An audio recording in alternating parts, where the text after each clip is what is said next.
We are here with a very dear friend of ours, Rania Mankarious, CEO of Crime Stoppers Houston, joining us to talk about a very important topic. That's right. You know, big back to school period. I would say back to school day or week, but we know this runs multiple weeks around here. And your kids just went back. Exhausting. 3. Wait, how many weeks have they been back now? About 2 weeks. Okay. Yes, mine too. It's exhausting. Any easier year to year? I mean, from your perspective, from that first day of whether it's preschool or whatever up to now they're in high school, middle school, and it's like, does it ever get any easier for you? It does in a weird way. So I approach it maybe with such a different perspective because yes, I'm a mom and it's my kids, but I also am carrying all the concerns that I hear at work. You know, what kids are doing, what the latest trend is, what if there's an intruder, what if there's a blah, blah, blah. So I kind of carry that with me as well. Sorry guys, let's dump that one mic though if we could, just in the meantime, just since we're rolling on it. I'm sorry to interrupt. I just heard Kendall and I was hard to hear. Oh, I don't care. No worries. That's what today's about. I know, exactly. We're working out the details. So go on. No, so I carry all that. So when they were really little, I was like, gosh, they're not going to really know how to react, and I hate that feeling. Or they might be scared, and that was like killing me. Now that they're older, I'm still worrying about all these things, but I also know that I've raised kids that have tools and their little tool belt, and they know how to deal with things. So that is a bit relieving. Yeah, that's huge. It is. It's a big difference. But I also hate that we have to have some of the conversations we're having, but we have no choice. And it's not scary. Right. It's actually very powerful, very positive, very empowering. And I'm raising 3 very, very powerful kids, and that makes me happy. And I think that also parents should realize that kids are learning things sooner and sooner, earlier and earlier than we ever, were exposed to it because of the phones, the gadgets, the internet. Yeah, my youngest was in elementary school, I think 4th grade, and she's like, Mommy, I decided if I can't have kids one day, I'll just get a surrogate. And I'm like, well, what'd you say? Like, wait, what's happening? 4th grade? 4th grade. And I'm like, where are you getting this? She's like, well, in Fuller House, blah, blah, blah. And I'm like, that's right. They're watching, they have access to everything. Right. They're streaming everything. Yes. So they are exposed to concepts that were completely foreign to us. And of course, it's a different time. That's a good point, though, about the time at which it all begins and so much earlier. So the lessons, I assume, change throughout. I mean, we talk to our kindergartner different than our middle schooler. Yes. Right? So are we kind of, how do I say this, easing them out of innocence, unfortunately? Listen, the world is what it is. And it's our job to equip them to handle what's coming at them no matter what. So I'll talk to parents that will say, well, I don't want to talk to them about the dangers they may face at school. I'm like, okay, but they're going to hear about it. And you know what? Your school's going to do a drill about it. So instead of them internalizing potential fear or not really understanding their place in this, walk them through it. Talk to them about what potential issues there might be so that they feel like, you know what, I know about this. I know exactly what to do. And I know that the outcome's going to be okay because I'm not going to panic. I'm not going to be afraid. I'll know how to handle it.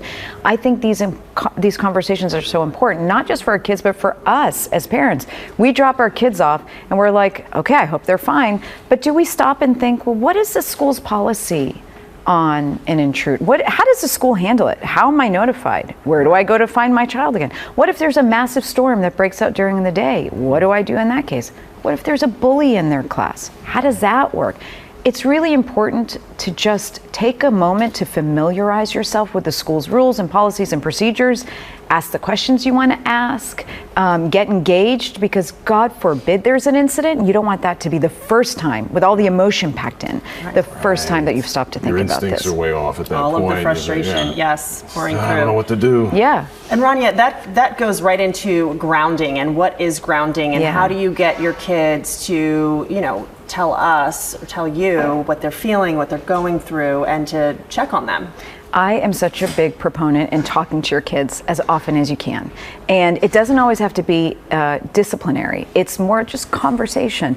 My girls, you guys have had a very full summer. How have you changed this summer? What are your goals and objectives for the new year? What is your focus? How are you going to handle different scenarios? Everyone knows there's like the wonderfully great kids, there's sort of the mean kids, there's the kids that kind of just stay on their own. What's your role in all of this? How are you going to handle, you might have a difficult teacher, all of these things. And then let's be honest, what are you worried about? Is there anything you're worried about? And how can we talk through that and give you the tools to handle it successfully. We're so busy and we're so emotional ourselves, and we also don't want to open up a can of worms that we kind of like don't do this. We may talk about it with our best friends, our best girlfriends, our boyfriends, our spouses, but we don't often talk about it with our kids. Do it. It's very helpful for your children, and it's actually helpful for you. Yeah, and it grounds them. Yes. It does. That's it really does. Really the idea, the essence of the grounding conversation. Keeps them grounded to the family's values, yes. to what keeps them strong, safe. It makes them I know who I am. Right. You're pulling me in this direction. I'm getting pulled through school. I'm getting pulled online. I'm getting pulled socially. I'm getting pulled in a million directions. I've actually taken a moment to figure out who I am and have a plan for how I'm going to handle these different scenarios. Our kids are young and everything's changing. Bodies are continuing, hormones are changing, brains are changing, emotions are changing. Yeah. I believe in grounding them as best we can so that they can face these things. Go ahead. Big one. Artificial intelligence, the chat GPT, all of that's just coming at us so fast, this technology. I mean, we can barely keep up with it, right? I know. How do we address that with our children? Well, I'm going to tell you, all you moms out there and dads, if you received an incredibly eloquent Mother's Day card and Father's Day card, your children are using chat GPT. Let's just throw that out there. My own daughter was like, "You are the stars," and that. I'm like, okay, you can use chat GPT with me, but you can't use it at school. So the point is, look, they have all these things at their fingertips, and it's fantastic. They're stressed, they have extracurricular activities, they have sports, they want to achieve good grades. Here's this tool that's going to help them do that. But schools don't allow a lot of these things. So schools are now actually having kids sign contracts that say we promise to not use these tools to help us in assignments and homework and projects. So we have to hold our kids accountable to that and explain why. Because, you know, as my daughter says, when I'm an adult, I'm never going to have to figure out, you know, the triangular blah, blah, blah, or like do even math in my head. I'm going to pull out my phone. I'm like, that's very true. Right. But you need the art of learning, and you need to know how to figure things out. And if you always just go to a computer to spit out an answer, you've never challenged your brain and exercised your thoughts and really figured out how to get to a solution. Those tools are supposed to enhance learning. They're not supposed to replace certain things, right? Exactly. It's supposed to be a supplement. The other thing I always think about with regard to safety, the digital safety, we talk about these chat rooms, places like Discord, apps like Telegram. Is there an app, any particular app you want to talk about that we all need to be careful of? I mean, the biggest app that's coming out right now is Saturn, and it's called Saturn, and it's really made for high school kids. It's a way to help them organize their schedules and keep on point with tasks, connect with other kids in their classes. Well, you know, you hear that and you say, oh, that's great, my kids need the organization. The problem is anyone originally could go into Saturn and join a school and gain access to your child's schedule. That's a problem. Yeah. Saturn realized that and made a slight shift in the way they operate by requiring verification. Now, all of us who are studying this cannot figure out what it takes to be verified. Right now, there are still many gaps and many holes with almost anyone being able to access anything. Let's just say Saturn's successful in keeping people who are not part of the school out of the app. I worry about kids within the school. Right. You know, you have a lot of kids who have, you know, anger issues, or maybe a boy likes a girl or a girl likes a boy. There's stalking in school. There's a lot of different issues. Do we really want to give everybody access to where our kids are all day in every class, who's in the classes with them? Speaking of chats, you can send, you know, content that's inappropriate, mean, harmful, hurtful through this platform, through the platform, whatever it is, direct messaging, or yes. Okay. It's with all the good, there's always something negative to worry about, and the negatives for me, when they impact physical safety, that's when I really get concerned, because you're going to see stuff wherever you go. But if we were talking about this morning, right? The kids on YouTube, and maybe they see some inappropriate stuff, and we sort of talk to them about sharing. And not being afraid to bring it up versus their safety's in danger. Yes, exactly. And let you know, hey, I feel comfortable telling mom and dad I saw this because it popped up on a feed or something. And some kids will say, I don't want to share that. I don't want to get in trouble. Yeah. But it's not. You're not going to. their fault. It's not their You fault. open up those lines of communication, and it goes to that next point where, hey, Mom, I got a message from somebody today, so I deleted it. Or do you want to see it? Or right, that they know they're not going to get in trouble by coming to you. And let's flip it. What if they actually, on purpose, did something that was bad? What if they actually on purpose sent an inappropriate photo or did? This is the biggest message I want to send kids.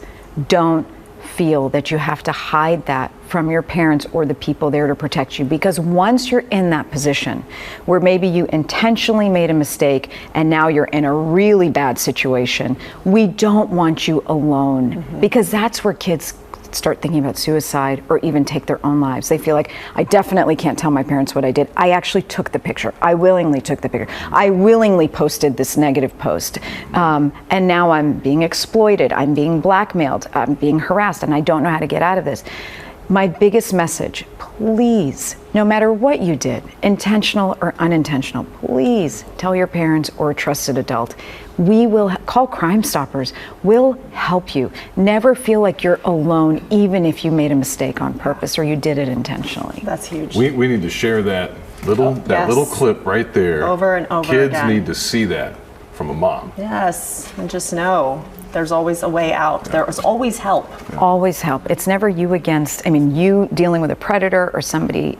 We're seeing exploitation, especially of boys, skyrocket the last few years. The number of calls we get at Crime Stoppers for that is unlike anything else we've seen. Girls certainly who take pictures of themselves think they're sending it to a love interest, and it's not. There's always a solution, always, and we will help you, always. It's great that that's there. We want to keep Rania for a little bit more. I don't want to take up your whole day. Listen, I could stay here all day. I'm like, I'll just sit here. I'm just going to sit here. We always like seeing you anyway. Yes. This is my favorite These are important. We want to come back throughout the year and talk. It's nice that a lot of times we talk about a specific case. This happened. We need a tip. Here's the story. Here's the video.